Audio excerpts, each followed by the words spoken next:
के वचन में, आपके डील डोल में, आपकी आत्मा के सामर्थ्य में और आपके प्रेम में पिता परमेश्वर हर एक की सहायता करना, मदद करना। हम धन्यवाद अर्पित करते हैं पिता परमेश्वर आए हुए तमाम लोगों के लिए जिनको आप सुरक्षित और महफूज यहाँ पर लेकर आए। जो लोग मार्ग में हैं प्रभु जी, उनके लिए प्रार्थना करते हैं, उनको भी ले आए ताकि वो आपके भवन में पहुंचकर आपकी आराधना स्तुति करने पाए। हम हर एक उस स्थान के लिए भी प्रार्थना करते हैं पिता परमेश्वर जहाँ लोग एकत्रित हैं आपकी स्तुति करने के लिए, आपके वचन को सुनने के लिए। पिता परमेश्वर हर एक स्थान पर आपकी आशीष होने पाए। आप अपने लोगों से, अपने दासों के द्वारा बात करें और पिता परमेश्वर दासों की अगुवाई करें, आत्मा की सामर्थ्य से भरें और जो भी उनकी आवश्यकता है प्रभु जी उनको पूर्ण करके अपनी महिमा करवाएं। इस स्थान के लिए आपका धन्यवाद किया चाहते हैं प्रभु जी, जहां पर सालों से आपकी आराधना होती आई है। होने दीजिए पिता परमेश्वर आने वाले दिनों में और बड़ी सामर्थ के साथ यहाँ के लोग आपकी आराधना स्तुति आत्मा और सच्चाई से करने पाए। और पिता परमेश्वर इन लोगों के द्वारा, इन लोगों के जीवनों के द्वारा, इन लोगों की गवाही के द्वारा प्रभु जी आपका स्वभाव और आपकी हर एक बात लोगों तक पहुंच सके। हम धन्यवाद करते हैं और प्रार्थना करते हैं आज की आराधना के लिए। हर एक की अगुवाई कीजिएगा अपने निर्देशन में और अपने अगुवाई में प्रभु जी हम सबको करने में सहायता मदद कीजिएगा। सारा आदर इज्जत महिमा आपको देते हैं। जब पिता परमेश्वर हम गीतों को गाते हैं, वचन को पढ़ते सुनते हैं, भेंट देते हैं, गवाही देते हैं, हर एक बात पिता परमेश्वर वचन को सुनते हैं, हर एक बात आपकी सामर्थ्य द्वारा हम करने पाए और सीखने पाए। प्रभु जी हर एक की सहायता करें, मदद करें। सारा आदर इज्जत महिमा आपको देते हुए ये विनती आपके बेटे हमारे उनके खुदावंद यीशु मसीह के महान और सामर्थ्य में हम होकर मांग लेते हैं। सुनिए और स्वीकार कीजिए पिता, आमीन। और अभी समय है कि हम उसके आराधना स्तुति में कुछ गीतों को गाएंगे और वह अपने स्थान पर आ जाए।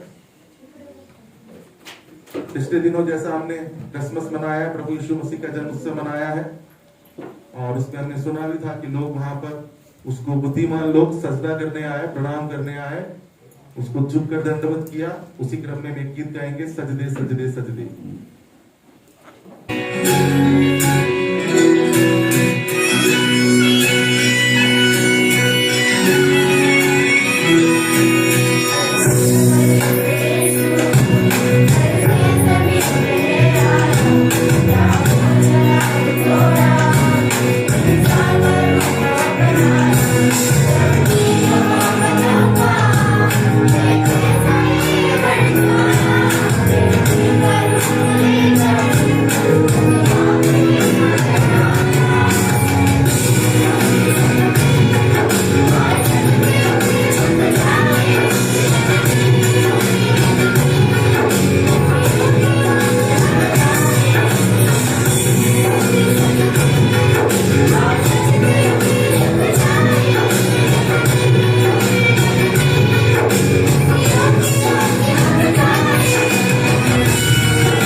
उनकी पिछले साल के लिए हमने धन्यवाद किया है और इस नए वर्ष के लिए भी धन्यवाद करेंगे गीत को गाकर। क्या दे सकता हूँ, क्या ला सकता हूँ, कहता हूँ तुझे बस शुक्रिया।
मेरी मन धड़कन में तेरा ही नाम है।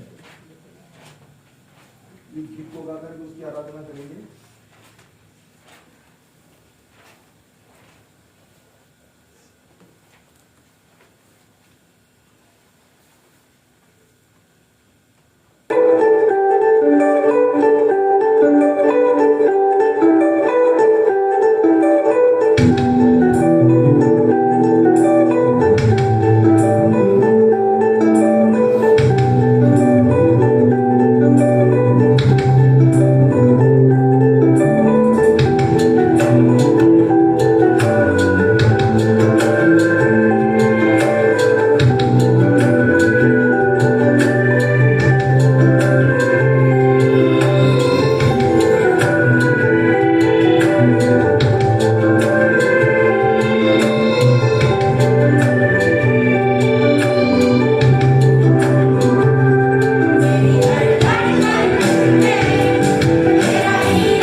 धन्यवाद प्रभु जी, आपकी जय जयकार, आपकी स्तुति करते हैं, आपकी सामर्थ के लिए, आपकी शक्ति के लिए, आपकी आत्मा के अभिषेक के लिए। और पिता परमेश्वर धन्यवाद के साथ ये स्तुति बलिदान आपको चढ़ाते हैं, आप इसे ग्रहण करें और आशीष के रूप में हमको और दें बहुत है इससे, ताकि हम आपके लिए खर्च कर सकें। आगे की पूरी आराधना आपके सानिध्य में क्या चाहते हैं, हर एक की अगुवाई करें। ये विनती आपके बेटे हमारे मुंजी खुदावंद यीशु मसीह के नाम से मांगते हैं, सुनिए और ग्रहण कीजिए पिता, आमीन। और अभी समय है कि हम भजन संहिता में से पढ़ेंगे।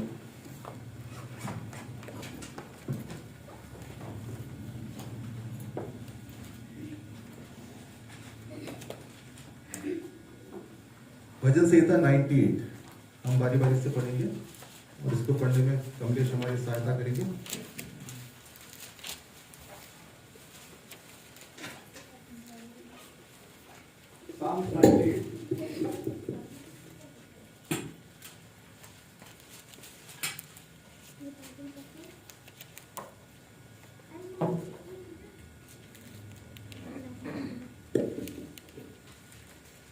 भजन संहिता 98 हम बारी बारी से पढ़ेंगे। परमेश्वर की सच्चाई के लिए स्तुति गान। यहोवा के लिए एक नया गीत गाओ, क्योंकि उसने आशीर्वाद कर्म किए हैं। उसके दाहिने हाथ और पवित्र भुजा ने उसके लिए उद्धार किया है। यहोवा ने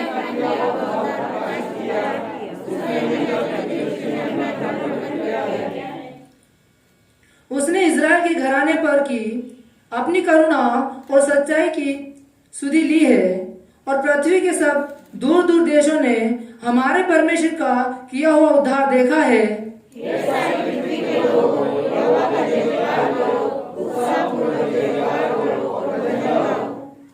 वीणा बजाकर यहोवा का भजन गाओ, वीणा बजाकर भजन का स्वर सुनाओ।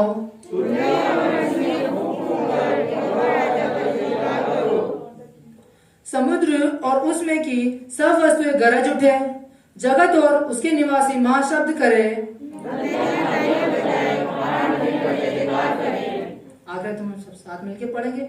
यह यहोवा के सामने हो, क्योंकि वह पृथ्वी पर न्याय करने को आने वाला है। वह धर्म से जगत का और सच्चाई से देश देश के लोगों का न्याय करेगा।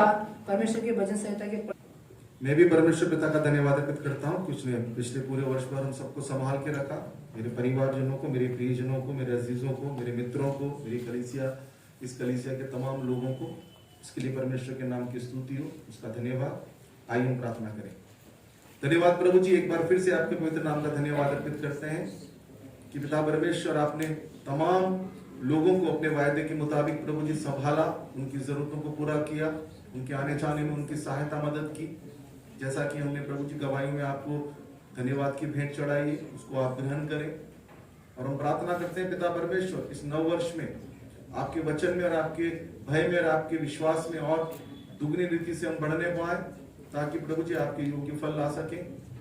हम तमाम परिवारों के लिए प्रार्थना करते हैं, इनके लिए नए रास्तों को खोलें, इनकी रोजगार को बढ़ाएं, इनकी पुरानी रीति रिवाजों को जो उसके अंदर भी पिता परमेश्वर कुछ बंधन है उनसे छूटने के लिए आप सहायता मदद करें, ताकि पिता परमेश्वर आपके अंदर जब हम सब नई सृष्टि बन चुके हैं तो नित्य प्रतिदिन प्रभु जी उसमें बढ़ते चले जाएं। हम हर एक के लिए प्रार्थना करते हैं, पढ़ने वाले बच्चों के लिए प्रार्थना करते हैं, उनको बुद्धि दें, ज्ञान दें। जब उनके एग्जाम्स होते हैं प्रभु जी, तो आपकी बुद्धि के द्वारा पिता परमेश्वर उसको पास करने पाए, और पिता परमेश्वर ताकि आपको महिमा मिले। हम जवानों के लिए प्रार्थना करते हैं प्रभु जी, उनको अपने भय में उनकी जवानी को शुद्ध और पवित्र रखने में आप सहायता मदद करें। उनके लिए रोजगार के अच्छे अवसर खोलें, अच्छी नौकरियां उनको दें पिता परमेश्वर, ताकि प्रभु जी वो आपके अपने घराने के लिए और आपकी कलीसिया के लिए पिता परमेश्वर कुछ योगदान दे सके। और पिता परमेश्वर उनको सेवा का मन भी दें, जो भी वरदान आपने उनको दिए, गाने का पिता परमेश्वर, कुछ और कार्य करने का, उन वरदानों के द्वारा प्रभु जी आपकी भवन की शोभा बढ़ा सके और आपको महिमा दे सके। ऐसी हम आपसे विनती प्रार्थना करते हैं।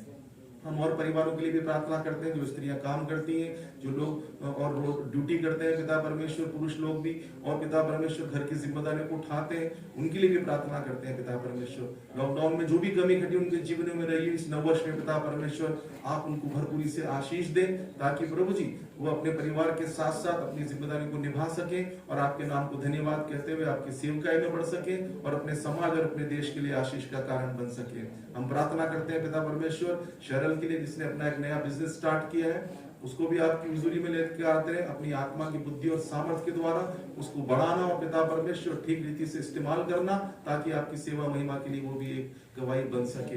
हम प्रार्थना करते हैं भाई लक्ष्मण के लिए। हम नहीं जानते क्या समस्या क्या परेशानी है, लेकिन प्रभु जी आप सब कुछ जानते हैं, क्योंकि आप सर्वशक्तिमान है, आप हर जगह विद्वान है पिता परमेश्वर, आपसे कोई बात छुपी हुई नहीं है। उसके कारण जो भी पिता परमेश्वर वहां समस्या आई है, किस कारण से आई है हम नहीं जानते, लेकिन प्रभु जी आपने देखा है, आपने समझा है। आपकी जो भी इच्छा उस परिवार के लिए प्रभु जी आप अपनी सहायता के द्वारा उन पर प्रकट करें। उसके परिवारजनों को, सुमित्रा को, उसके दोनों बच्चों को पिता परमेश्वर, उसके सास ससुर को, गुम्मा को, केला को पिता परमेश्वर, और कल सिंह भाई को और पिता परमेश्वर, और भी उनके अजीज जो बहनें हैं, भाई हैं पिता परमेश्वर, उन सबको आपके हुजूर में ले आते हैं। अपने वचन के द्वारा शांति दे, दिलासा दे, और पिता परमेश्वर उनके लिए उपाय को निकालें। हम प्रार्थना करते हैं पिता परमेश्वर जीवन के लिए, जिसको आपने कई बार घर के लिए पिता परमेश्वर तैयार किया है और दिए भी हैं, लेकिन पिता परमेश्वर किसी भी न किसी कारण से वो उनके हाथ से चले गए हैं। हम नहीं जानते हैं प्रभु जी क्या आपकी इच्छा है, लेकिन हम प्रार्थना करते हैं उस बच्चे के लिए भी प्रभु जी, जो आपका भय मानता है, आपकी सेवकाई में अपने हाथ को बढ़ाता है, अपना योगदान देता है पूरे परिवार सहित, आप उसकी सुधि लें और उसके लिए स्थायी घर जो इस भूमि पर रहने के लिए भी आपने देने का वायदा है प्रभु जी, वो भी दें, क्योंकि हमारा स्थायी घर तो पिता परमेश्वर स्वर्ग में है, लेकिन यहाँ भी आप चाहते हैं कि हम सुख और आनंद के साथ और अपने जीवन को व्यतीत करें और आपके लिए गवाही का जीवन बिताएं। आप होने दीजिए प्रभु जी उस भाई के लिए ऐसा एक स्थान दें जहां वो अपने परिवार के साथ रह सके, और पिता परमेश्वर उसके रोजगार पर भी आशीष दे। उसके गैराज की जो स्थान है वो भी प्रभु जी किसी दूसरे का है, वो भी किसी समय उसके हाथ से न जाने पाए। अंधकार की हरेक शक्तियों को दूर रखें, उनके विचारों को शुद्ध पवित्र रखें, ताकि पिता परमेश्वर उसकी मेहनत और उसके परिश्रम पर आशीष फलने पाए। आगे की आराधना आपके सानिध्य में क्या चाहते हैं, जो लोग यहाँ उपस्थित हैं उनके लिए धन्यवाद अर्पित करते हैं। जो लोग नहीं आ पाए प्रभु जी उनके लिए भी प्रार्थना करते हैं, वो जिस स्थान पर भी हैं और जिस भी कारण से प्रभु जी नहीं आ पाए, उनको भी आप अपने स्थानों पर आशीष दें। विशेषकर इंदिरा बहन के हस्बैंड के लिए प्रार्थना करते हैं, जिनको लंग्स इन्फेक्शन है, उनका एक पूरा फेफड़ा पिता परमेश्वर डॉक्टर ने बताया वो खराब हो चुका है। जो भी दवा गोली चल रही है उस पर आपकी आशीष चाहते हैं। उस बहन के विश्वास को बढ़ाना, उनको संपूर्ण चंगाई देना और उनको उस शराब की लत से छूटने में आप सहायता मदद करें प्रभु जी। पूरा घराना आपके उद्धार में आने पाए, ऐसे उनकी प्रार्थना करते हैं। आगे की आराधना आपके सानिध्य में क्या चाहते हैं, जब पास्टर जोनी आपके वचन को हमारे मध्य में रखते हैं, आपकी आत्मा की सामर्थ्य के द्वारा प्रभु जी वो ये करने पाए, और सुनने वालों के कान भी पिता परमेश्वर आपकी सामर्थ्य के द्वारा खुलने पाए, ताकि हम सीधाई से उस वचन को ग्रहण कर सके और आपके योग्य फल ला सके। सारा आदर इज्जत महिमा आपको देते हुए प्रार्थना किया हर एक विषय को आपके संग रखते हुए आपकी हाँ और आमीन के साथ ये विनती आपके बेटे हमारे मंजू खुदावंद यीशु मसीह के नाम से मांगते हैं, सुनिए और ग्रहण कीजिए पिता। और अभी समय है कि हम परमेश्वर के वचन को सुनेंगे। मैं रिक्वेस्ट करूंगा पास्टर जॉनी से कि वो आए परमेश्वर के वचन को हमारे मध्य में रखें। Praise the Lord, happy new year सबको। परमेश्वर का बहुत बहुत धन्यवाद देता हूँ मैं कि जब मैंने 12th कंप्लीट करी थी, शायद मैंने पहले बताया भी होगा आपको, मेरी इच्छा थी कि मैं परमेश्वर का काम करूं। उस दिन की प्रार्थना को परमेश्वर ने सालों बाद आज सुना। आज साल का पहला दिन, पहली वर्शिप कर रहे हैं हम, और परमेश्वर का धन्यवाद हो, उसने मुझे अवसर दिया कि मैं उसके वचन को बांट सकूं। और यही चाहता हूं कि पूरे साल भर उसके वचनों को मैं बांटता रहूं। ये वचन बांटना एक आशीष है हमारे लिए। इसको बांटते समय कभी लज्जाए नहीं, और इस वचन को सुनाते समय कभी शर्माए नहीं। ऐसा अगर कर लिया तो परमेश्वर हमें अपना पुत्र कहते हुए शर्माएगा। इसलिए इस वचन को जितना हो सके उतना हम बांटें। इस कलीसिया के हर एक व्यक्ति का ये कर्तव्य भी है और ये काम भी है कि उस वचन को जगह जगह बांट सके, और सब करते भी हैं। इसलिए मैं एक और चीज, बहुत अच्छी आराधना होती है हमारे इस कलीसिया की। मैं कई बार बोल भी चुका हूं अंकल को, ये अंकल की मेहनत है। इतने दिन आप लोग आते हैं, प्रैक्टिस करते हैं, उसके बाद हम सुनते हैं। एक बार सबके लिए ताली बजा के हम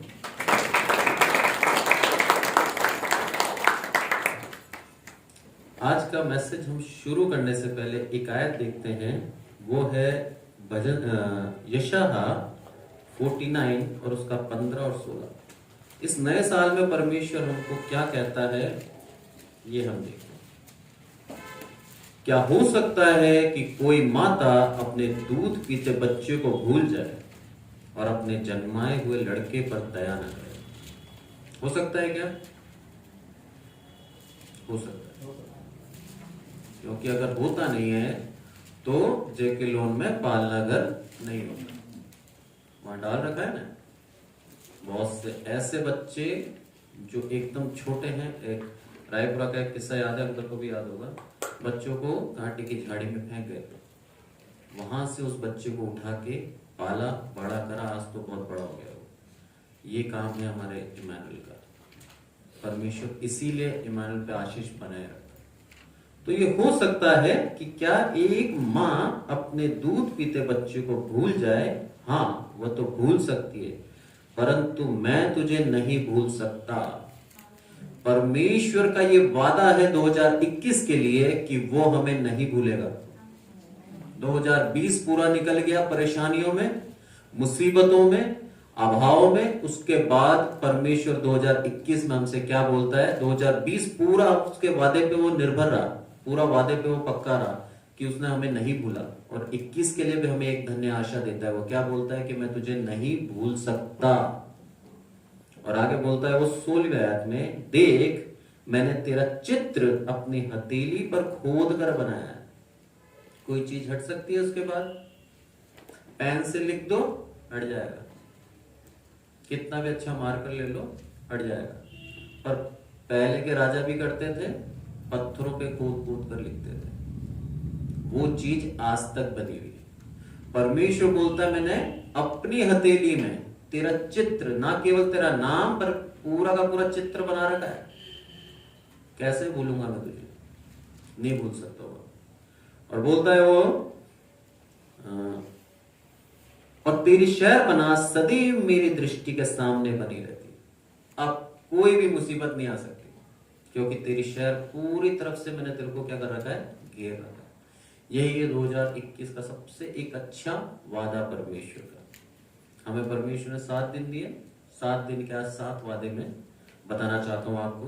पहला प्रॉमिस जो परमेश्वर हमसे करता है वो ये है, मैं क्षमा हो चुका हूं परमेश्वर की तरफ से। हम सबको उसने क्या दिया? दान में क्षमा दिया है, और ये वादा करता है कि उसने हमें क्षमा कर दिया है। उसके लिए रोमियो है 8 का पहली आयत हम पढ़ें।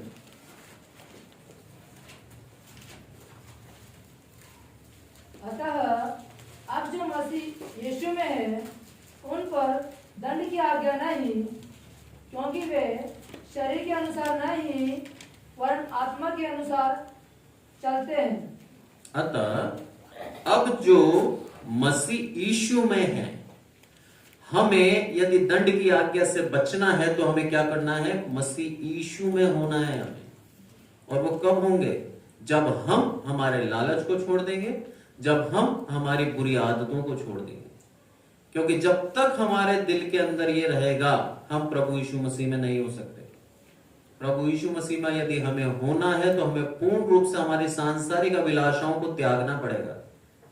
मैं खुशी त्यागने के लिए नहीं कह रहा, आप एंजॉय कर सकते हैं, सब कुछ कर सकते हैं, पर जो हमारी सांसारिक अभिलाषाएं जो हमें चर्च जाने से रोकती हैं, उन चीजों को छोड़ना पड़ेगा। तब जाके हम प्रभु यीशु मसीह के अंदर होंगे। और जब हो जाएंगे तो क्या बोलता है? उन पर दंड की आज्ञा नहीं, उनको मैं माफ कर दूंगा, उनको पूर्ण रूप से मैं माफ कर दूंगा। और माफ कर देंगे तो क्या होगा? हमें स्वर्ग राज्य मिलेगा। ये प्रभु यीशु मसीह कहता है। इब्रानियों में देखते हैं परमेश्वर की समय तो किस तरह से हमें, इब्रानियों 12 और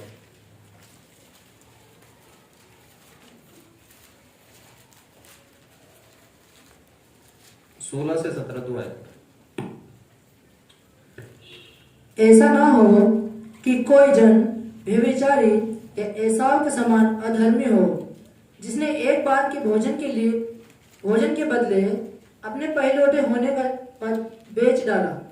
तुम जानते हो कि बाद में जब उसने आशीष पानी चाहिए तो अयोग्य गिना गया, और आंसू बहा बहा कर खोजने पर भी मन फिराव का अवसर उसे ना मिला। बस क्या लिखता है यहाँ पर इब्रानियों के अंदर? कि ऐसा ना हो कि कोई जन व्यभिचारी या एसाव के समान अधर्मी हो। एसाव को अधर्मी बोला है यहाँ पर। और याकूब से परमेश्वर ने क्या निकाली? उसकी जाति निकाली। यहां पर क्या था एसाव के अंदर? थोड़ा सा एक खाने के पीछे बस। कई बार हम भी हमारी आशीषों को भूल जाते हैं थोड़े से लालच के पीछे, और उस लालच को पाने के लिए हम परमेश्वर की आशीषों को त्याग देते हैं। लिखा है ना, बाद में वो क्या कर रहा है? आंसू बहा बहा कर उसने क्या करा? मन खराब करा। पर परमेश्वर की दृष्टि में वो क्या रहा है? अयोग्य है, उसका अवसर नहीं दिया। परमेश्वर की गणित बहुत ज्यादा एकदम क्या बोलते हैं उसको, कठिन थी। प्रभु यीशु मसीह के बाद हमें बहुत अवसर मिलते हैं, बार बार हमें वो माफ करता है हमारी गलतियों के। पर परमेश्वर की दृष्टि में वो उसका पहलोठे का त्याग देना बहुत बड़ी बात थी, क्योंकि पहलोठे परमेश्वर के चुने हुए जन थे, परमेश्वर किए थे वो। और उसने क्या? परमेश्वर का होना अप्रिय जाना, और मात्र छोटे से खाने के लिए, एक समय के खाने के लिए, ये भी नहीं जीवन भर के, एक समय के खाने के लिए उसने क्या करा? अपना वो पहलोठे का अधिकार बेच डाला। ये चीज परमेश्वर को बुरा लगा कि तू मेरा होना नहीं चाहता एक खाने के पीछे। हम भी कई बार आज भी ऐसे हैं कि हम पूर्ण रूप से उसके नहीं हो पा रहे। कलीसियाओं में आ रहे हैं, गवाहियां दे रहे हैं, सब कुछ हो रहे हैं, पर जहां पर थोड़ा सा भी प्रलोभन आ रहा है, हम उसको त्याग कर उस प्रलोभन को ले लेते हैं। परमेश्वर की आशीषें हमें नहीं मिलेंगी। यहां लिखा है कि परमेश्वर ने उसको अयोग्य जाना और उसको आशीष नहीं दी। कठोरता है। दूसरी एक और चीज जिससे हम क्षमा को देखते हैं वो है प्रेरितों के काम और 10:43।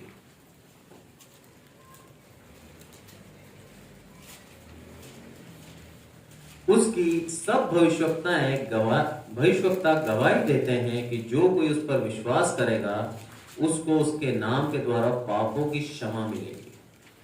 यहां पर वो वादा करता है हमसे कि जो कोई उसके ऊपर क्या करेगा? विश्वास करेगा, उसको क्या करेगा? वो उसके पापों से क्षमा दे देगा। यहां पर हमें विश्वास करना जरूरी है। यदि हम विश्वास नहीं करते तो हमको क्षमा नहीं मिलेगी पापों से। हमें यदि पापों से क्षमा चाहिए तो विश्वास करना अनिवार्य हो गया। पहले तो क्या था कि हम उसके अंदर यीशु में के हो जाए, और यहां पर विश्वास। दो चीजें के द्वारा हमें क्या मिलता है? परमेश्वर वादा करता है कि यदि दो चीजें तुम्हारे अंदर हैं तो मैं तुम्हारे पापों को क्षमा कर दूंगा। और वो क्षमा करता है ना तो उस पापों को कभी देखता नहीं उठा के, गहरे सागर में डाल देता है, पीठ के पीछे डाल देता है, उसकी तरफ निगाह भी उठा के नहीं देखता। हमारे तरह क्षमा नहीं करता कि हमने क्षमा कर दिया फिर जैसे ही लड़ाई होती है तो तुरंत याद दिला देते हैं, उस दिन तूने मेरे साथ ऐसा करा था, उस दिन मैंने माफ करा ना। मतलब हम भूले नहीं उसके, परमेश्वर भूल जाता है। ये परमेश्वर की दया है हमारे ऊपर। दूसरा वादा क्या करता है? उसने हमें स्वतंत्र कर दिया। उसके लिए यूहन्ना 8:36 में क्या कहता है वो?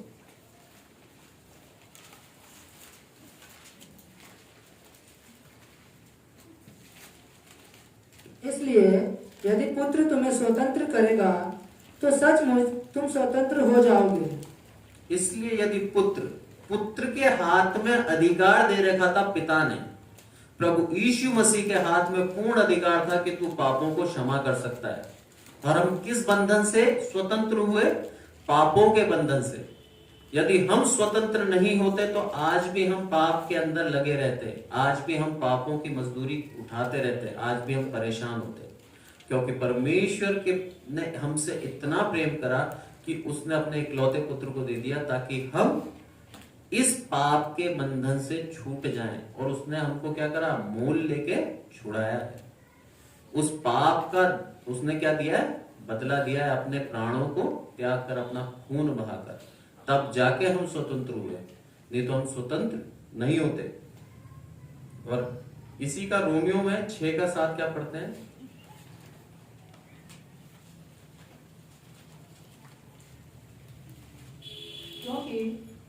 क्योंकि जो मर गया वह पाप से छूटकर धर्मी ठहरा। जो मर गया वो पाप से छूट कर धर्मी ठहरा। 6वीं आयत से हम पढ़ते हैं, हम जानते हैं कि हमारा पुराना मनुष्यत्व उसके स्थान पर क्रूस पर चढ़ाया गया, ताकि पाप का शरीर व्यर्थ हो जाए और हम आगे को पाप के दासत्व में ना रहे। हमने हमारा पुराना मनुष्यत्व को क्या कर दिया? जिस तरह से परमेश्वर के पुत्र प्रभु यीशु मसीह ने क्रूस पर अपनी जान दी, उसी तरह से हमने हमारे पुराने मनुष्यत्व को खत्म करके क्या कर दिया? यहाँ पर अपने पाप के दासत्व से हमने क्या करा? अपने आप को बचा लिया। और जो मर गया, कौन मर गया? हमारा पुराना मनुष्यत्व मर गया, पुराना चरित्र हमारा मर गया, और अब हम छूट कर क्या हो गए? धर्मी हो गए। हमको यदि धर्मी बनना है तो हमको पुराना मनुष्यत्व त्यागना पड़ेगा। जब तक हम उसको नहीं त्यागेंगे तब तक हम क्या है? आगे नहीं बढ़ सकते। और तीसरी आज्ञा वो क्या, तीसरा वादा क्या करता है? वो हमको एक आशा देता है, और उस आशा के लिए रोमियो 5 के 1 से 5 तक हम पढ़ेंगे। अतः जब हम विश्वास में धर्मी ठहरे तो अपने प्रभु यीशु मसीह के द्वारा परमेश्वर के साथ मेल रखें, जिसके द्वारा विश्वास के कारण उस अनुग्रह तक जिसमें हम बने हैं हमारे पहुंच भी हुई है, और परमेश्वर की महिमा की आशा पर घमंड करें। जब हम विश्वास से धर्मी ठहरे तो अपने प्रभु यीशु मसीह के द्वारा परमेश्वर के साथ मेल रखें। विश्वास से धर्मी तो ठहर गए हम, पर हमें अब क्या करना है? उसके साथ मेल रखना है। जब तक हम मेल नहीं रखेंगे तब तक हम उससे अलग रहेंगे और हम अधर्मी बने रहेंगे। हमें मेल रखना उससे जरूरी है। कैसे रखते हैं हम परिवार के अंदर मेल? एक दूसरे की सुनते हैं और एक दूसरे की बातों को पूर्ण आदर देते हैं, तब जाके हम परिवार के अंदर मेल रख पाते हैं।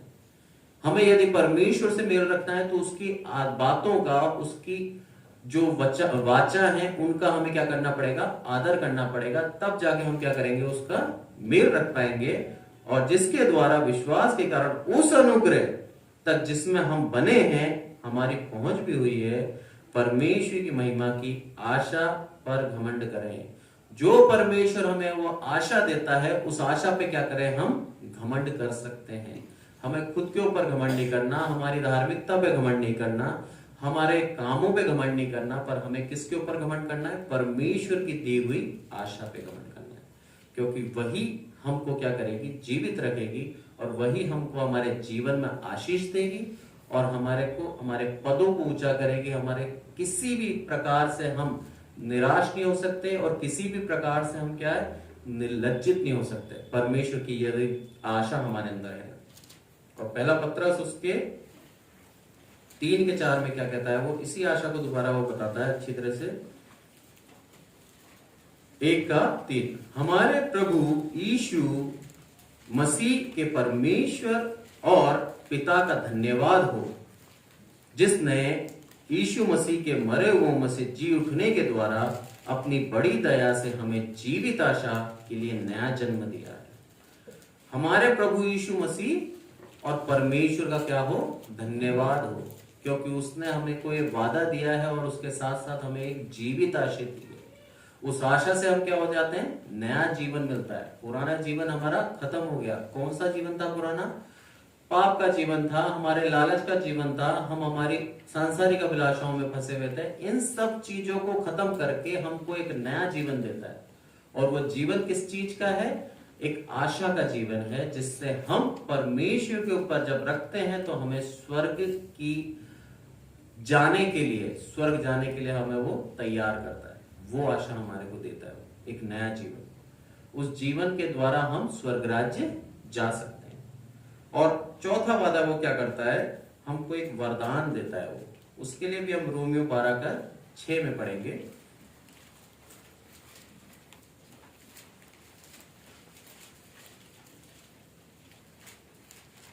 जबकि उस अनुग्रह के अनुसार जो हमें दिया गया है, हमें भिन्न भिन्न वरदान मिले हैं।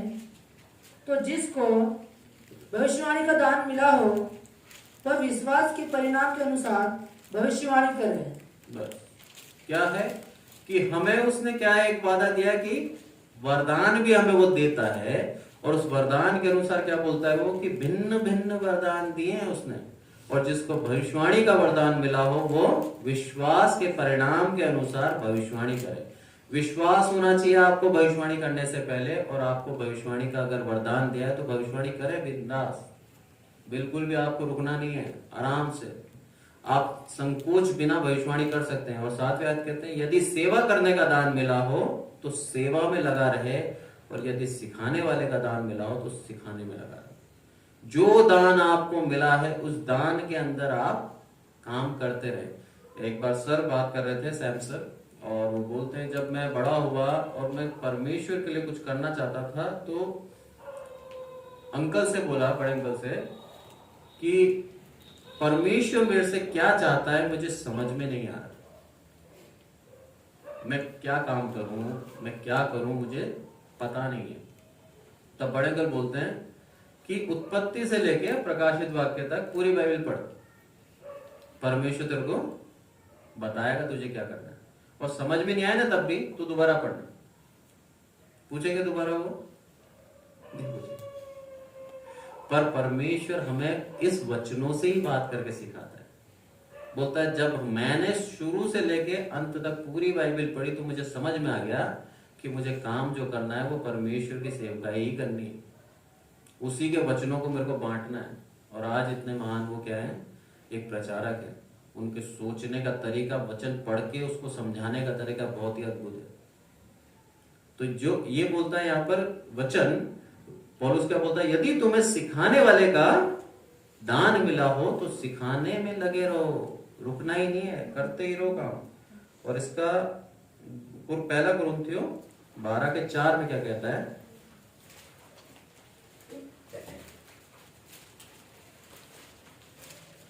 वरदान तो कई प्रकार के हैं परंतु आत्मा एक ही है। इस कलीसिया के अंदर सारे लोग अलग अलग कार्य करते हैं, पर यदि आत्मा भी सबके अलग अलग हो जाए तो ये कलीसिया कलीसिया नहीं रहेगी। हम सबको जो वरदान मिला है उसका उद्देश्य ये होना चाहिए कि सिर्फ और सिर्फ परमेश्वर के पुत्र प्रभु यीशु मसीह की क्या हो, महिमा हो हमारे जीवन से।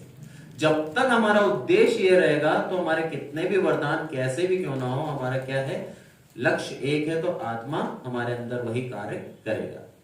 यहां पर ये साफ बोलता है कि वरदान तो कई प्रकार के हैं परंतु आत्मा एक है। ये ध्यान रखना कोई भी सेवकाई करने से पहले कि हमको पवित्र आत्मा की ही चलाए चलना है, अपने दिमाग से कार्य नहीं करना है। 5वां वरदान जो परमेश्वर हमें देता है वो ये है कि उसने हमें एक उद्देश्य दिया है। इसके लिए रोमियो 8:28, हर चीज का एक उद्देश्य है। हम जानते हैं कि जो लोग परमेश्वर से प्रेम रखते हैं उनके लिए सब बातें मिलकर भलाई को उत्पन्न करती है। परमेश्वर से यदि हम प्रेम रखते हैं, परमेश्वर के ऊपर विश्वास रखना एक अलग बात है और परमेश्वर से प्रेम रखना एक अलग बात है। माँ अपने बच्चे से पूर्ण प्रेम रखती है, सब कुछ करने को तैयार रहती है, करती भी है। और इसी तरह से परमेश्वर से हमें भी क्या करना है, प्रेम रखना है। उसके लिए करने के लिए हम कभी भी समय नहीं देखें, उसके कार्य करने के लिए हम कभी भी हमारी तकलीफों को ना देखें कि मैं ऐसा करूंगा तो मेरा ये नुकसान हो जाएगा, आज मैं काम करने जाऊंगा अगर परमेश्वर का तो मेरी एक दिन की दिहाड़ी का नुकसान हो जाएगा। परमेश्वर उस चीज सब चीजों का प्रयोजन करेगा और वो करता भी है। और क्या बोलता है यहाँ पर कि जो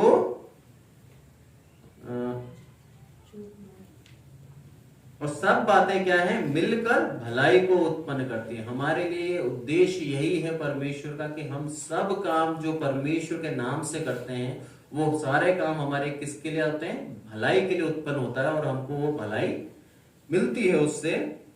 और यूहन्ना 15:16 में इसी चीज को हम दोबारा देखते हैं।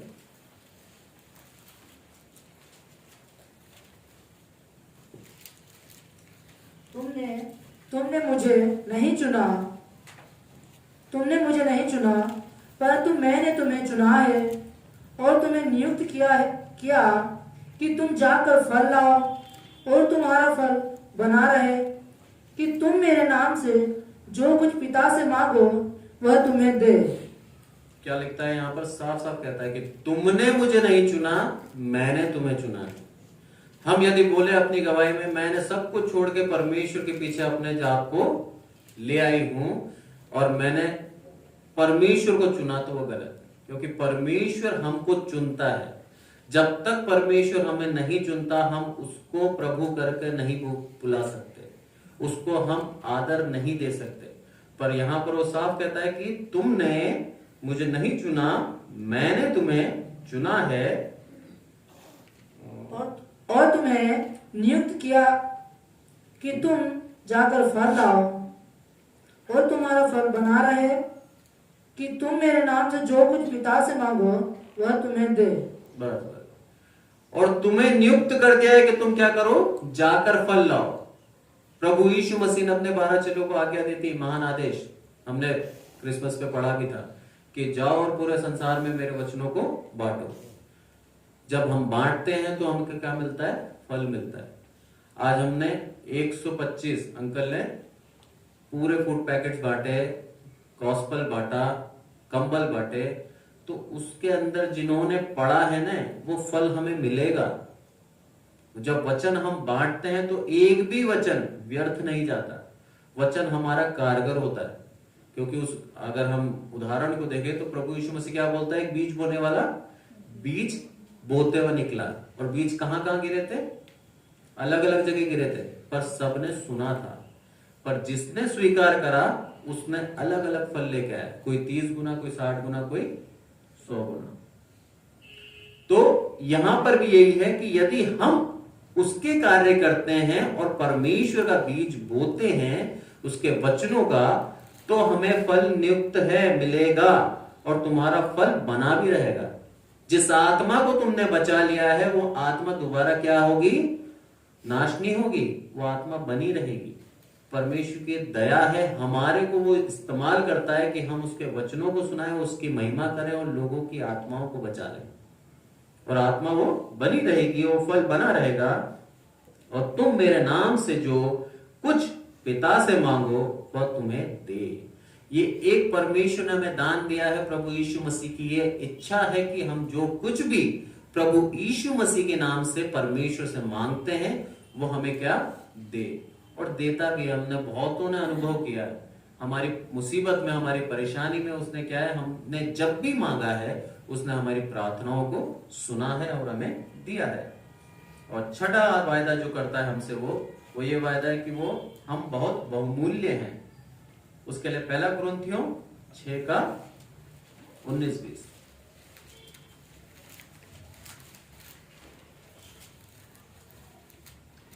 क्या तुम नहीं जानते कि तुम्हारी देह पवित्र आत्मा का मंदिर है, जो तुम में बसा हुआ और तुम्हें परमेश्वर की ओर से मिला है, और तुम अपने नहीं हो, क्योंकि दाम देकर मोल लिए गए हो। इसलिए अपनी देह के द्वारा परमेश्वर की महिमा करो।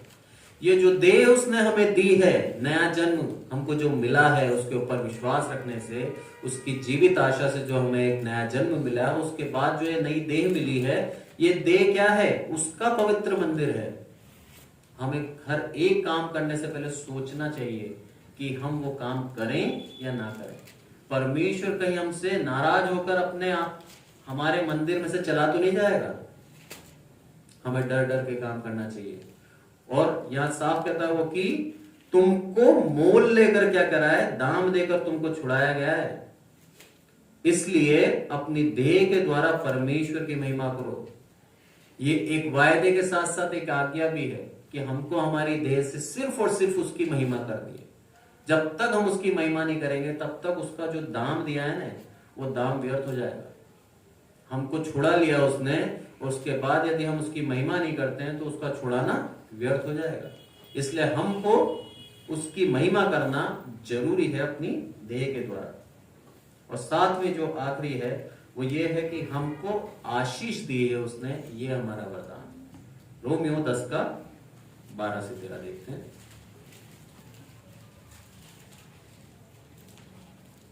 इसलिए जो समझता है मैं स्थिर हूँ, वह चौकस रहे।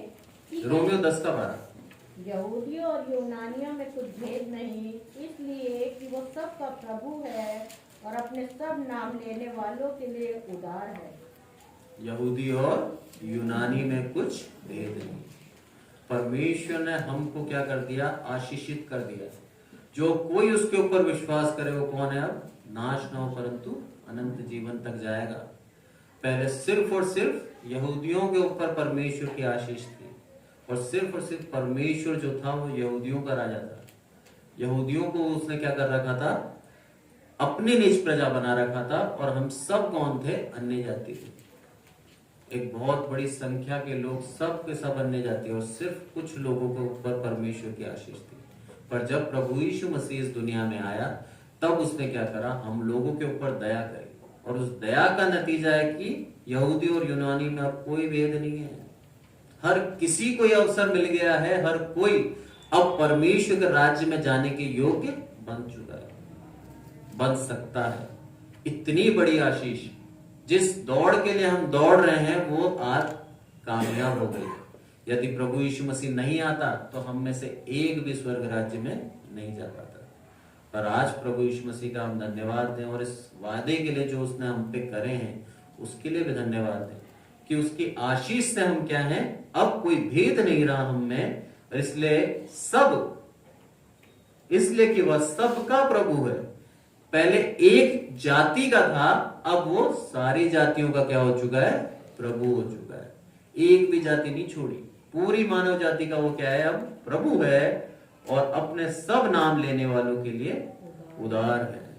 बहुत दया है उसके अंदर, बहुत बड़ा दिल है उसका। जो भी उसका नाम लेके कुछ मांगता है तो उसको वो देता है। और गलतियों 3:8 में हम इसको देखते हैं।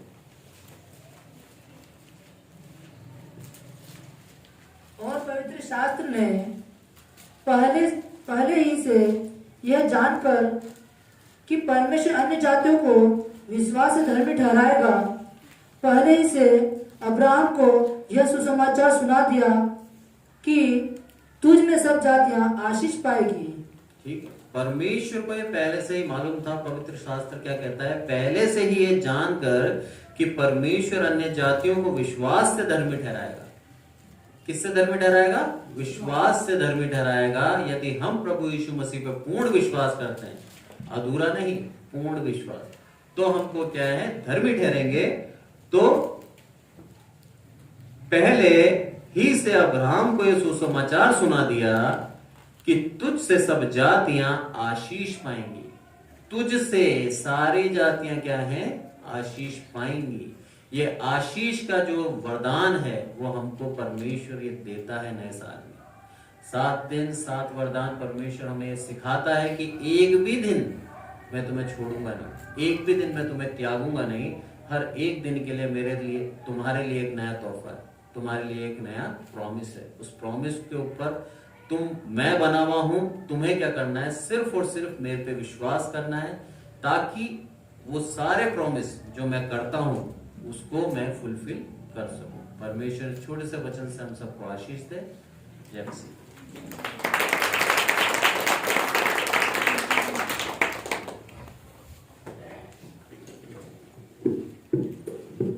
परमेश्वर का धन्यवाद इन वचनों के लिए। नए वर्ष के उपहार आपको पास्टर जोनी ने दे दिए हैं।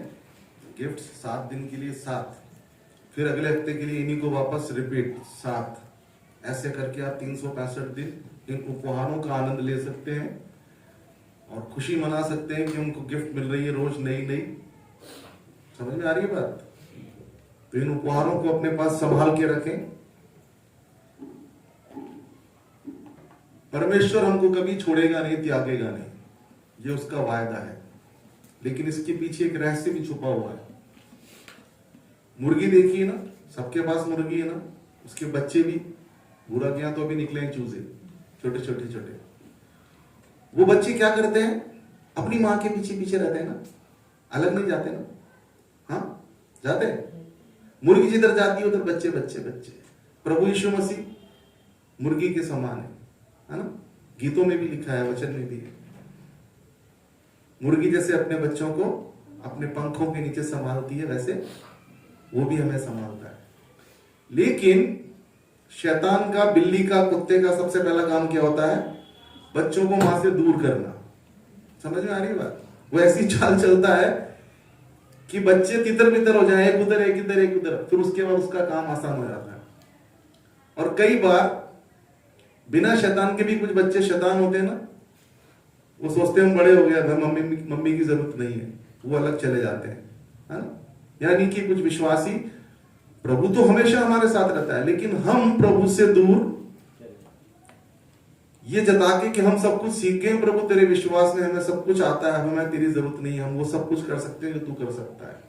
वही घड़ी शैतान हम पर आक्रमण कर देता है। समझ में आ रही बात? वो तो अपने वायदे के अनुसार हमारे साथ रहता है, लेकिन हम ही उससे कभी कभी दूर हो जाते हैं और ये अवसर शैतान को दे देते हैं। जैसे मुर्गी के बच्चे दूर होते से वो खतरे में पड़ जाते हैं, है ना, या उनको खतरे में डालने के लिए मां से दूर कर देता है शैतान, या कुत्ता बिल्ली जो भी उसको शिकार कर रहा है। तो ये सावधानी रखें कि परमेश्वर तो अपने वायदे में वफादार है, लेकिन उसके पीछे का रहस्य यही है कि हम उसकी छांव में रहें हमेशा। समझ में आ रहा है? उसके वचनों में बंधे रहें, उसकी आज्ञाओं में लिपटे रहें, उसके भवन, उसकी पवित्र लोगों की संगति, उन सब में हम पाए जाएं, तब उसका वो वायदा हमारे लिए परिपूर्ण होता है। लेकिन जब हम उससे दूर चले जाएंगे तो फिर वो थोड़ी आएगा हमारे पास, हाँ, कि मैं तुम्हारे साथ रहूंगा, मैं तो तुम्हारे साथ रहूंगा, तुम ही जा रहे हो छोड़ छोड़ के ना, तुम ही जा रहे हो छोड़ छोड़ के, तो फिर वो भी दूर हो जाता है। इन वचनों के लिए परमेश्वर का धन्यवाद हो। एक वचन हम और आज देखेंगे, थोड़ा सा और मनन करेंगे हम इसी क्रम में। आज मेरा टर्न नहीं था, आज पास्टर अजीत का टर्न था, लेकिन वो अपने ड्यूटी की वजह से आज उपस्थित नहीं हो सके हैं परमेश्वर के भवन में। प्रभु उनको जहां भी आशीष दें, उनको इस्तेमाल करें। मेरे साथ निकालिए एफिसियों की पत्री, उसका 4था अध्याय, उसके 22 से और 24 पद तक हम देखेंगे। एफिसियंस चैप्टर 4 वर्स 22 to 24। कि तुम पिछले चाल चलन के पुराने मनुष्य को जो भरमाने वाली अभिलाषाओं के अनुसार भ्रष्ट होता जाता है उतार डालो और अपने मन के आत्मिक स्वभाव में नए बनते जाओ और नए मनुष्य को पहन लो, जो परमेश्वर के अनुरूप सत्य की धार्मिकता और पवित्रता में सृजा गया है। ये सारा निचोड़ अभी पास्टर जोनी के चिंतन मनन में हमको सिखाने के क्रम में ये सब चीजें हमने देखी कि हमको बदलना पड़ेगा, उसके अनुरूप रहना पड़ेगा, उसी के अंदर रहना पड़ेगा। और यहाँ पर 2 शब्द आप बिल्कुल अपने उसमें अंडरलाइन कर लें। 22 का पिछले को अंडरलाइन कर लें, पुराने को भी अंडरलाइन कर लें, और 23 में नए, पुराने और नए को अंडरलाइन कर लें। पिछला, अभी गीत में भी गाया, पिछला सब जाता रहे, तुझ में नया मैं बनूं। पिछला साल चला गया ना, हमको पिछले साल में रहना है या नए साल में आ जाना है? नए साल में आ जाना है ना, यही क्रम है। परमेश्वर भी ये चाहता है।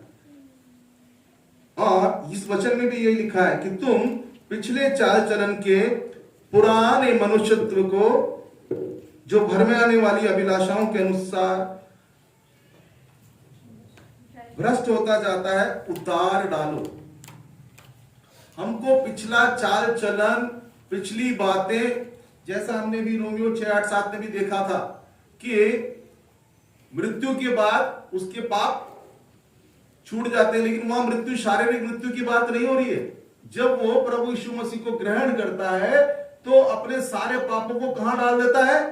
सलीब पर, और वो मर जाते हैं उद्धार के समय, बपतिस्मे के समय, और वो एक नया जीवन, नए जन्मे हुए बच्चे के समान हो जाता है। पापी इंसान मृत्यु, और उसकी मृत्यु हो गई उद्धार जाने बिना या प्रभु को स्वीकार किए बिना, तो उसके पाप से, अधर्म से नहीं छूट रहा है वो। इस बात को समझ लेना। वो पाप की दशा में मरा है, वो पाप की दशा में उसका न्याय होगा। लेकिन जो हम जीवते हैं हम अपने आप को उस पुराने मनुष्यत्व को मार डालते हैं, उसको सलीब पर चढ़ा देते हैं कि ताकि फिर से उसका कोई भी अंश हमारे जीवन में ना पाया जाए, तब हम बॉर्न अगेन होते हैं। पिछला और नए का फर्क यही है। 2020-21 का फर्क यही सिखाता है हमको कि हमको क्या करना है कि तुम पिछले चाल चलन के पुराने मनुष्यत्व को जो भरमाने वाली अभिलाषाओं के अनुसार भ्रष्ट होता जाता है उतार डालो और अपने मन के आत्मिक स्वभाव में नए बनते जाओ, नए बनते जाओ, नए बनते जाओ। हर साल हम नए साल में आते हैं, नए बनते हैं, नई आशीषें पाते हैं, नई चीजें करते हैं, लेकिन हमारा मनुष्यत्व शायद पुराना ही रहता है। हमारा मनुष्यत्व नहीं बदलता है, सन बदलते जा रहे हैं। लेकिन परमेश्वर चाहता है कि हम उस नए मनुष्यत्व को अपनाएं, उसमें चले जाएं और नए मनुष्यत्व को पहन लो जो परमेश्वर के अनुरूप सत्य की धार्मिकता और पवित्रता में सृजा गया है। यदि ऐसा नहीं कर पा रहे हैं ना, तो फिर उसकी कोई भी वायदे, कोई भी प्रतिज्ञा हमारे लिए मायने नहीं रखती है। अय्यूब के बारे में हम सब जानते हैं ना। निकालिए अय्यूब की पुस्तक, उसका 11वां अध्याय, जॉब चैप्टर 11 वर्स 13 to 18। यदि तू अपना मन शुद्ध करे। ये ज्ञान कौन दे रहा है उसको? हाँ पढ़ो। कौन है ये? पढ़ा है ना अय्यूब आपने? उसका दोस्त, उसके मित्र, उसके जाति वाले, उसके समाज वाले, उसके भाई बंधु, उसके परिवार के, उसके आसपास के लोग, है ना। यानी कि परमेश्वर का वचन तो वो भी जानते हैं, है ना। लेकिन फिर भी वो अपने ज्ञान के द्वारा, अपनी बातों के द्वारा उसको अधर्मी साबित करने की कोशिश कर रहे हैं। पढ़ो। यदि तू अपना मन शुद्ध करे। यदि तू अपना मन शुद्ध करे और ईश्वर की ओर अपने हाथ फैलाए। और ईश्वर की ओर अपने हाथ फैलाए। पढ़ो, आगे पढ़ो। कंटिन्यू 18 तक। और जो कोई अनर्थ काम तुझसे होता हो, उसे दूर करे और अपने डेरों में कोई कुटिलता न रहने दे। तब तो तू निश्चय अपना मुंह निष्कलंक दिखा सकेगा। और तू स्थिर होकर कभी ना डरेगा। तब तू अपना दुख भूल जाएगा। तू उसे उस पानी के समान स्मरण करेगा जो बह गया हो।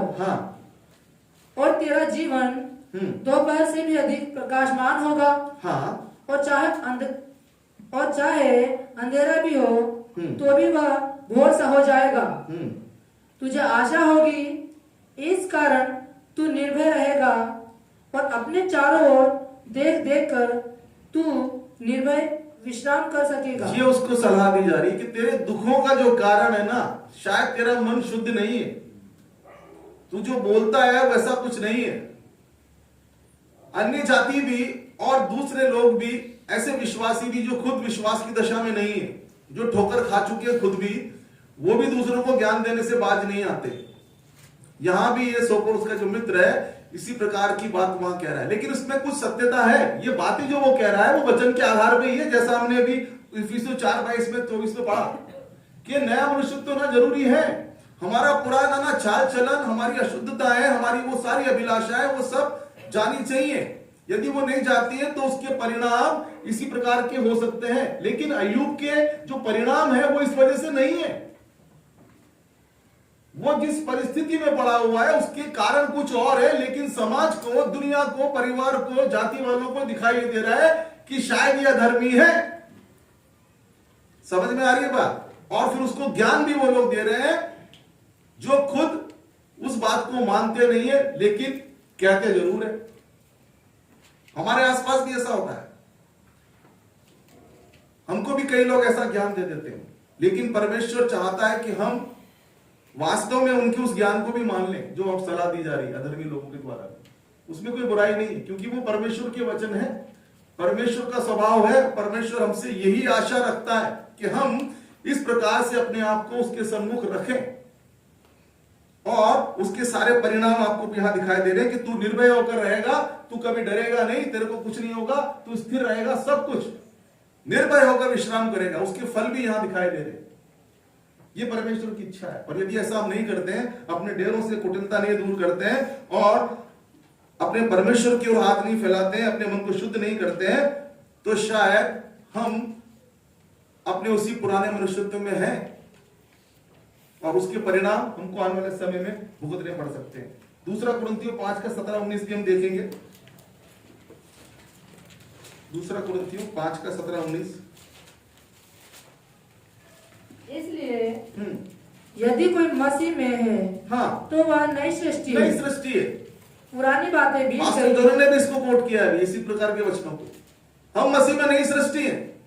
हाँ, पुरानी बातें बीत गई है, देखो सब बातें नई हो गई है। ये सब बातें परमेश्वर की ओर से है, जिसने मसीह के द्वारा अपने साथ हमारा मेल मिलाप कर लिया कर और मेल मिलाप की सेवा हमें सौंप दी है। 19 में पढ़ो। अर्थात परमेश्वर ने मसीह में होकर अपने साथ संसार का मेल मिलाप कर लिया और उनके अपराधों का दोष उन पर नहीं लगाया और उसने मेल मिलाप का वचन हमें सौंप दिया है। उसने माफ कर दिया हमको, लेकिन बार बार वही गलती हम करते जा रहे हैं, तो उस माफी का कोई मायने है ही नहीं। ऐसा हमको अवसर नहीं मिला। फिर उसने बहुत तौबा की, बहुत किया, क्योंकि एक शारीरिक अभिलाषा के चक्कर में उसने वो अपना पद, अपना वो अधिकार जो परमेश्वर की ओर से दिया गया था, उसको खत्म कर दिया। क्या है बड़ा होने में, क्या फायदा? कुछ भी नहीं, मैं तो छोटा ही ठीक हूं। क्या करना है मुझे? विश्वास की दशा में रहकर। मेरे को अविश्वास की दशा में यदि कुछ फायदा हो रहा है, कुछ पैसा मिल रहा है, तो मुझे क्या करना है? विश्वास की दशा में रहकर ज्यादा से ज्यादा क्या होगा? चर्च में गवाही नहीं देने देंगे या चर्च में नहीं आने देंगे, कोई दूसरा चर्च ढूंढ लेंगे। हम अपनी विश्वास की दशा को उस छोटे से फायदे के लिए, उस छोटे से अवसर के लिए खो देते हैं। पास्टर जोन ने भी ये कहा, छोटी सी बात के लिए हम अपनी गवाहियों को, अपनी सारी बातों को, सबको सत्यानाश कर डालते हैं कुछ समय के फायदे के लिए, जैसा ऐसा ने किया। और उसके बाद जब उसने वास्तव में पश्चाताप करके उस गलती को सुधारने का कोशिश किया, तो वहां वचन में लिखा है उसको अवसर नहीं दिया परमेश्वर ने। इसलिए वचन में लिखा है अवसर को बहुमूल्य समझो, समय बुरा है। जो चीजें मेरे जीवन में कुछ मेरे को परेशानी करके दे चुकी हैं, हम दूसरों के जीवन में उसको ना होने दें, ये हमारी जिम्मेदारी है मसीह में होने के नाते। लेकिन हम क्या कर रहे हैं? जिस बोझ में हम दब चुके हैं, उसी बोझ में दूसरे को दबाने के लिए भी हम पंचायत इकट्ठी कर रहे हैं या खड़े हो जाते हैं कि हाँ भाई करो, ऐसा करो, हम तुम्हारे साथ हैं। लेकिन उस बोझ से, उस जुए से निकालने के लिए हम तुम्हारे साथ नहीं हैं। लेकिन परमेश्वर चाहता है कि हम नई सृष्टि बने। जब हम अब्राहम के अंदर उसके अंदर आशीष पा गए हैं ना, तो अब्राहम जैसे विश्वास को भी दिखाएं। उसने दिखाया अपने विश्वास को, उसको नहीं मालूम था कहां जाना है। वो अपने कंफर्ट जोन को, अपने घर परिवार को छोड़कर एक अनजान यात्रा पर चला गया। आप में से मुझको कोई बोलेगा ना वहां आ जाना, नहीं जाओगे, मैं भी नहीं जाऊंगा, क्योंकि मैं भी आप ही की तरह इंसान हूं। हम समय पे प्रैक्टिस के लिए नहीं आ सकते, समय पे चर्च नहीं आ सकते। 9 बजे का टाइम दो, 9:15 बजे तक तो हम रास्ते में घूमते रहते हैं। किस लिए? हमें अच्छा दिखना है, हमें मेकअप करना है, हमें कपड़े पहनने हैं। लेकिन मैं धन्यवाद करता हूं उनके लिए जो समय पर यहां आते हैं, समय पर ताला खोल देते हैं, समय पर सब चीजें कर लेते हैं। परमेश्वर सबसे यही चाहता है कि हम करें। यदि हम नहीं कर पा रहे ना, तो हमारे लिए दिक्कत ही है। परमेश्वर चाहता है हम नई सृष्टि बने, नए तरीके से उसके सम्मुख आए। रोमियो 8 का 18 और 23 भी हम देखेंगे।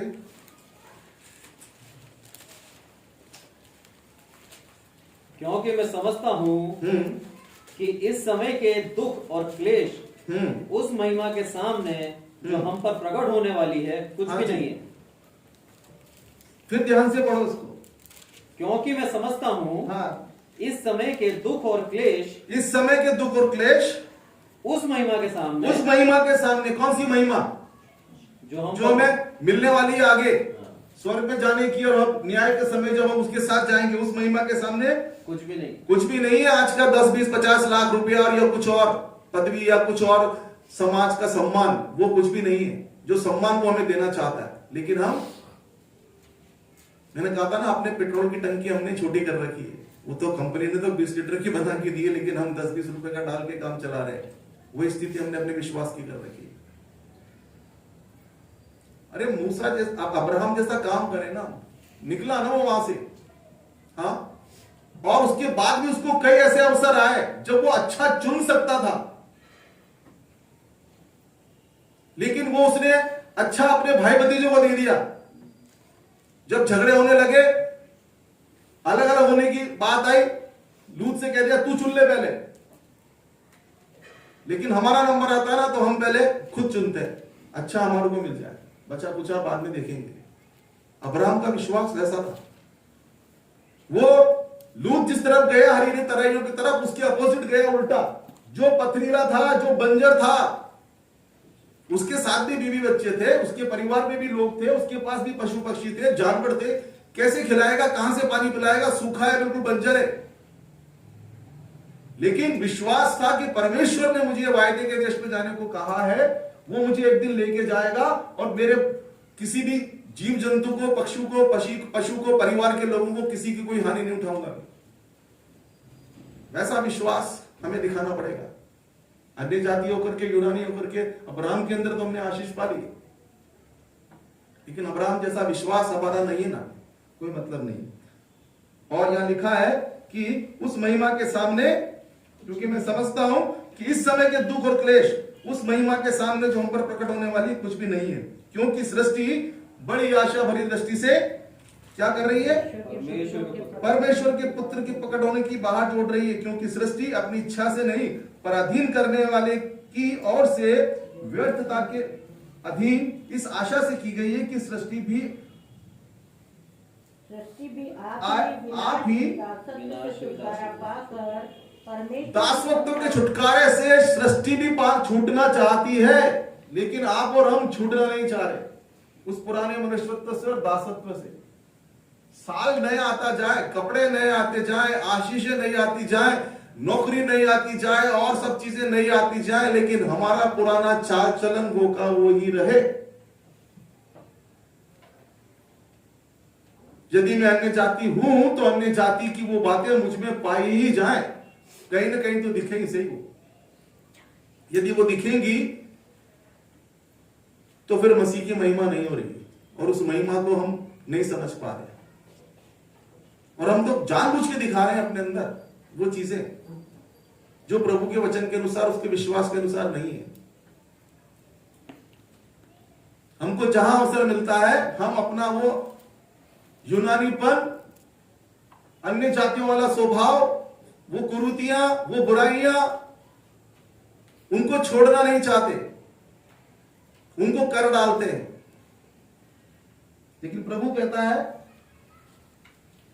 जब महिमा का दिन आएगा ना, तब तुमको लगेगा अरे ये दुख तो कुछ भी नहीं था। यहां जो आनंद मिल रहा है ना, जैसे गर्मी में जब आप लोग काम करके आते हो, दूर दूर तक कुछ दिखाई नहीं देता, एक छायादार पेड़ मिल जाता है, कितना आनंद आता है ना। आप लोग तो थर्मल में काम करते हो, कोयले की भट्टी में, आपको मालूम है वो गर्मी और उसके बाद की एक थोड़ी सी छाया और एक ठंडा मटके का पानी, आनंद आता है ना। हाँ, आप लोग कहते हैं ना अरे कुछ भी नहीं था तो अभी तो कितना आनंद आ गया। वैसी ही महिमा वो होगी ना, उस समय आपको ये दुख क्लेश जो आज उठा रहे हो आप या मैं, उस विश्वास के अनुसार जीवन जीने में कुछ भी लगेगा नहीं है। और इसके पीछे जो कारण है वो व्यवस्था विवरण 7 अध्याय उसके 13 से 15 में हमको मिलेगा। क्योंकि क्यों चाहता है प्रभु कि हम अपने जीवन को बदले।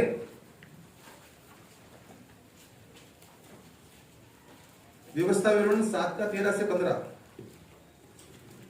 और वह तुझसे प्रेम रखेगा और तुझे आशीष देगा और गिनती में बढ़ाएगा, और जो देश उसने तेरे पूर्व यदि तुम अपने आप को बदलते हो, पुराने मनुष्यत्व से बदल करके नए मनुष्यत्व में आते हो, तो ये उसके वायदे हैं जो 7 उपहार परमेश्वर ने अभी पास्टर जोनी के द्वारा आप लोगों को दिए हैं। उसी वायदों को वो और आगे दोहराया कि तुम अपने आप को बदलते हो, अपने जीवनों को बदलते हो, अपने नए मनुष्यत्व में आ जाते हो, पुरानी बातों को भूल जाते हो, नई सृष्टि बन जाते हो, तो वो क्या करेगा? वो तुमसे प्रेम करेगा, तुझसे प्रेम रखेगा, तुझे आशीष देगा, तुझे आशीष देगा और गिनती में बढ़ाएगा। और जो देश उसने तेरे पूर्वजों से शपथ खाकर तुझे अब्राहम से पूर्वजों से शपथ खाकर जो देश देने का वायदा तुझे किया था, उसमें वह तेरी संतान पर हाँ, और अन्न, उसमें वो तुझ पर नहीं कर पाया तो तेरी संतान पर और अन्न, हाँ, नए दाख मधु, हाँ, और टटके तेल आदि, हाँ, भूमि की उपज पर आशीष दिया करेगा, आशीष दिया करेगा। और तेरी गाय बैल और तेरे गाय बैल और भेड़ बकरी हाँ, की बढ़ती करेगा। तू सब देशों के लोगों से अधिक धन्य होगा। हाँ, तेरे बीच में न पुरुष न स्त्री निर्वंश होगी, हाँ जी, और तेरे पशुओं में भी ऐसा कोई न होगा। और यहोवा तुझसे सब प्रकार के रोग दूर करेगा, और मिस्र की बुरी बुरी व्याधियां जिन्हें तू जानता है उनमें से किसी को भी तुझे लगने न देगा। लगने नहीं देगा। सारी बीमारियों से जो मिस्र में देखी थी, सब देखी थी, जो हो रही है महामारियां, उनमें से किसी को लगने न देगा। और ये सब तेरे बेरियों ही को लगेगी। ये सब तेरे बेरियों अंडरलाइन कर लो, लगेगी, बैरियों को ही लगेगी। और देश देश के जितने लोगों को तेरा परमेश्वर यहोवा तेरे वश में कर देगा। हाँ, तू उन सबों का सत्यानाश करना, उन पर तरस की दृष्टि ना करना, और ना उनके देवताओं की उपासना करना। आगे जाने की जरूरत नहीं है। मुख्य बात यह है कि परमेश्वर इतनी सारी आशीषें में देना चाहता है। आज से नहीं, अब्राहम के समय से देता आया, देता रहेगा आने वाले समय तक भी। जो जो विश्वास में उसकी संतान कहलाएंगे, लेकिन शर्त यही है कि पुराना मनुष्यत्व हमको छोड़ना पड़ेगा। आज मैं आराधना के बाद आप सबसे 2 मिनट बात करूंगा, बाहर कोई ना जाए प्लीज। आज सब लोग यहाँ उपस्थित है, सिर्फ मेहता बहन नहीं है ना यहाँ पर। आ गए, मेहता बहन भी आ गए। चलो, परमेश्वर की स्तुति हो ये बात के लिए भी धन्यवाद हो कि हमारी कलीसिया का कोई भी मेंबर एब्सेंट नहीं है ना, आज सब यहाँ उपस्थित हैं। तो आज हम एक 2 मिनट की बातचीत करेंगे आराधना के बाद। परमेश्वर चाहता है कि हम हर नए क्षण में एक नई चीज में परमेश्वर के डील डोल में बढ़े। समझ में आ रही है बात? बहुत समय व्यर्थ हो गया है। अब प्रतिदिन हम कुछ न कुछ एक नई चीज ऐसी करें जो हमारे पुराने चाल चलन से मैच नहीं करती या पुराने जीवन में पाई जाती थी। ये प्रण यदि हम नए वर्ष में करते हैं ना, तो ये सारी आशीषें जो हमने पढ़ी हुई व्यवस्था में उनके 7वें अध्याय में, ये सब देने का उसका वायदा है और वो अपने वायदे में वफादार है। लेकिन हर जगह कंडीशन है। जैसा हमने देखा था कि वो माता छोड़ सकती है, पिता छोड़ सकते हैं, लेकिन वो तुम्हें नहीं छोड़ूंगा। लेकिन उसका हमने दूसरा रूप भी देखा ना कि हम खुद छोड़ के चले जाते हैं, हम खुद डेंजर जोन में चले जाते हैं, हम खुद खतरे में चले जाते हैं। तो वो क्या करेगा? वो तभी हमारे साथ है जब हम उसकी सुरक्षा में हैं। हमने अपने बच्चों को उसकी शहर उसके अंदर दे रखा है, उसकी वेदी के निकट छुपा रखा है। हमने बच्चों को बाहर छोड़ दिया ना, तो फिर वो नहीं देगा हमको सुरक्षा। उसका हाथ बहुत बड़ा है, लेकिन वो चाहता है उसकी अधीनता में रहें।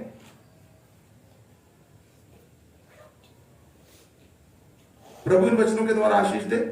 आइए हम प्रार्थना करें। पिताजी, आपका धन्यवाद अर्पित करते हैं इस नए वर्ष में। पिता परमेश्वर, आपने एक नई सोच और नए उपहारों, नए वरदानों के लिए पिता परमेश्वर हमको तैयार किया है।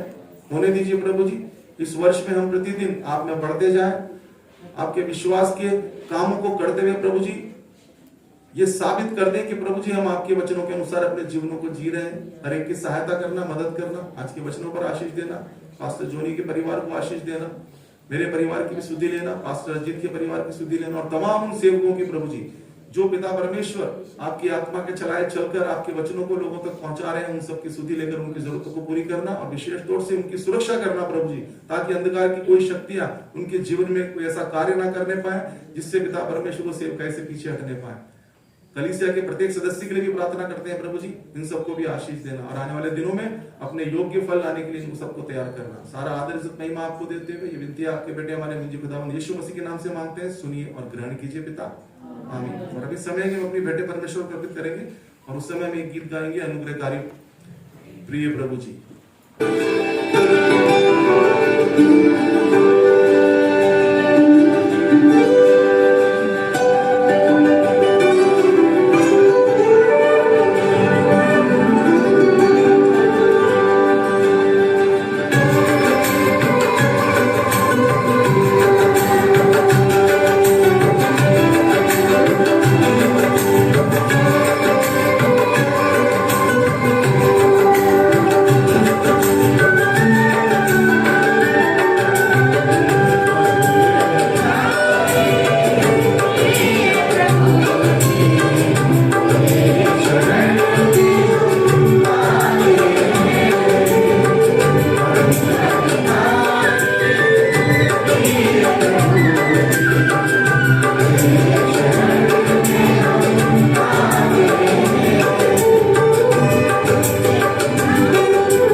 आइए अपने घर से परमेश्वर का धन्यवाद करें।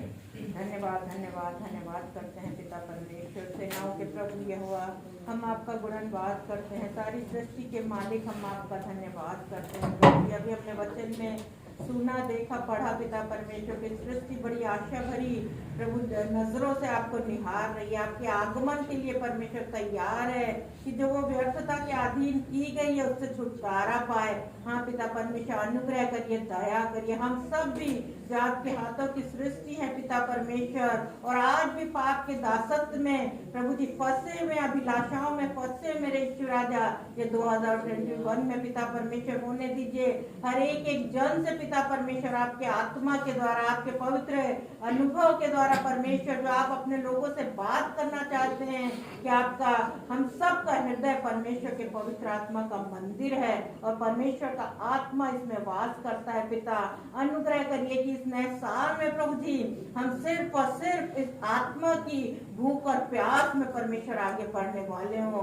आपका वचन ही सिर्फ हमारे पांव के लिए दीपक और मार्ग के लिए उजियाला हो। सिर्फ हम सुनाने वाले ही नहीं, सुनने वाले ही नहीं, वरन इस पर चलने वाले बने यीशु राजा। और जब हम आत्मा और सच्चाई से चलते हैं, आपकी आराधना स्तुति करते हैं, हालेलुया, आप कहते हैं कि कोई ऐसी भली वस्तु नहीं जो मैं तुमसे छिपा रखूंगा या तुमसे दूर रखूंगा। मांगो तो तुम्हें दिया जाएगा, खटखटाओ तो तुम्हारे लिए खोला जाएगा। पिता इस नए साल में परमेश्वर, हम परमेश्वर आपके आत्मा की भरपूरी में आगे बढ़ने वाले हो। परमेश्वर अनुग्रह करना, दया करना, छोटे जवान बुजुर्ग हर एक को आपके पंखों की छांव में लेकर आती हूँ परमेश्वर। जैसे आपके दास ने बताया कि जिस प्रकार मुर्गी अपने बच्चों को संभालती है, मेरा यीशु की सनातन भुजाएं हमारा गृह धाम मेरे यीशु राजा, हम उनसे दूर न भागने वाले हों, उनके निकट आने वाले, हालेलुया, ताकि दुष्ट की हर चालों से जो वो 21 में प्रभु आपके लोगों के विरोध में परमेश्वर तीरों को तैयार कर रखा, उन सारे जलते हुए तीरों को आपकी उस आत्मा की तलवार के द्वारा नेस्तनाबूद करने वाले हों। इस नए साल में प्रभु और उसकी शक्ति के प्रभाव में हम बलवंत बने और परमेश्वर के सारे हथियार बांध लें, ताकि दुष्ट की हर चाल को प्रभु यीशु के नाम में नेस्तनाबूद करने वाले, हालेलुया।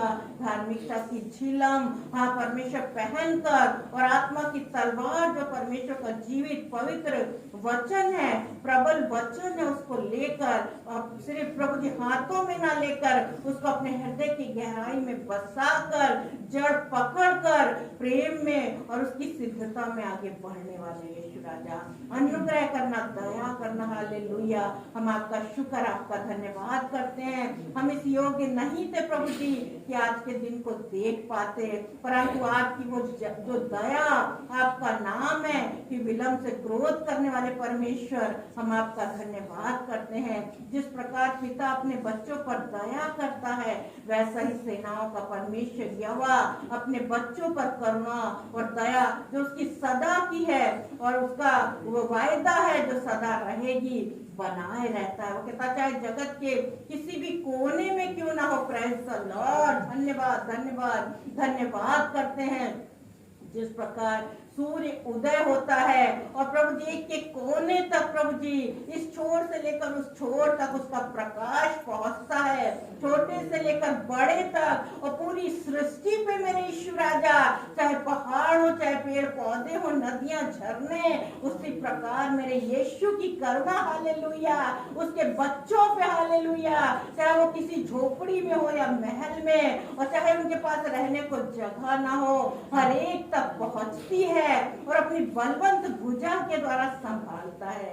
धन्यवाद करते हैं। यही कारण है कि हम मिट नहीं गए, हम नाश नहीं हुए। अपनी ढिठाइयों के बाद भी प्रभु जी उसने हमें 21 में पहुंचाया, ताकि इस शरीर के द्वारा पुराने मनुष्यत्व को छोड़कर उसके नाम की महिमा सिर्फ प्रभु जी बेवकूफ बनाने के लिए नहीं, वरन दिखाने के लिए नहीं प्रभु जी, परंतु परमेश्वर को अपने शरीरों के द्वारा जीवित पवित्र भावता बलिदान चढ़ाने वाले हों, क्योंकि हम सब के विषय में उसकी यही आत्मिक सेवा है कि जिस प्रकार मैंने पिता के सामने अपने आप को जीवित पवित्र भावता बलिदान चढ़ाया, तुम्हारी भी यही सेवा है। अगर तुम्हारा सच में मन परिवर्तन हुआ है तो इस स्वभाव में में नए बनते जाओ। Praise the Lord, praise the Lord मेरे ईश्वर राजा।